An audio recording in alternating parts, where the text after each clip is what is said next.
bem? Eu sou o professor Alexandre, do Colégio Metropolitano, e estou aqui hoje com vocês para dar uma dica, de um assunto que é recorrente no Enem, que é termoquímica. E vamos pontuar então aqui o que o Enem mais cobra dentro de termoquímica e como você pode ter uma resolução rápida e eficiente. Então acompanha comigo aqui, por favor. O Enem trouxe uma questão onde ele estava comparando combustíveis. Então esses combustíveis ele trouxe aqui a tabela com a substância, a fórmula molecular e a entalpia de combustão. O que ele quer saber nessa questão é qual combustível é menos eficiente. No assunto hoje moderno, quando buscamos o combustível, a gente quer um combustível que seja ambientalmente bom. O que é um bom combustível hoje?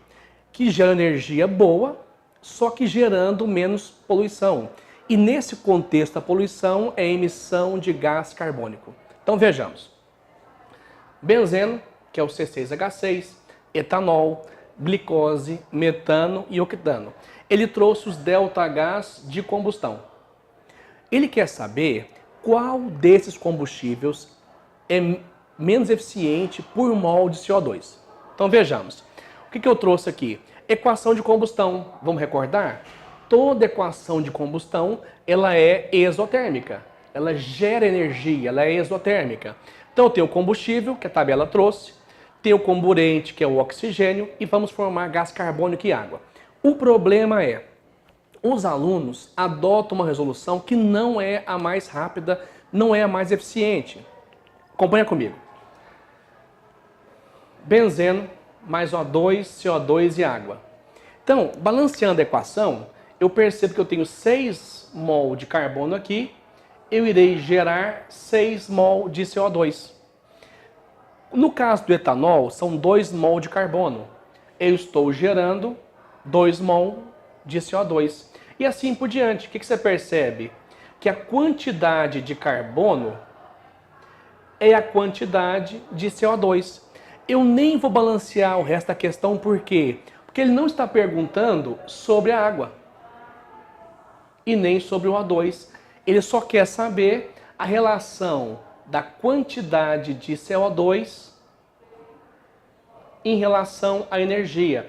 Qual desses combustíveis gera energia menor por mol de CO2? Como eu dizia, o número de mol de gás carbônico é o número de mol de carbono da molécula. Então não tem que fazer a equação toda, balancear e perder tempo. Essa questão caiu em 2 anos consecutivos. O que ele alterou foi só os combustíveis. Então vejamos, 6 mol de benzeno, 6 mol de CO2.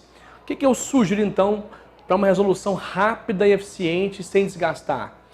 Como ele quer saber por mol de CO2, eu vou na própria tabela e observo que o benzeno tem 6 mol de CO2. Então esse ΔH eu irei dividi-lo por 6.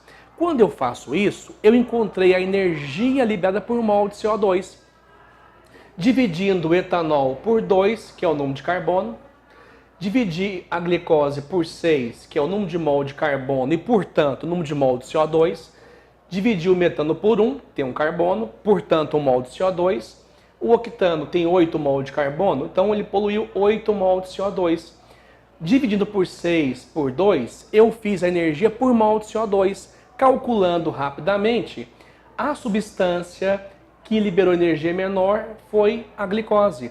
Portanto, a alternativa C.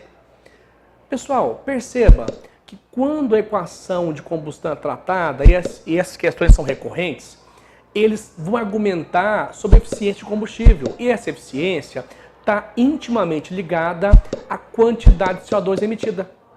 Ok, pessoal? Muito obrigado, um forte abraço e até a próxima.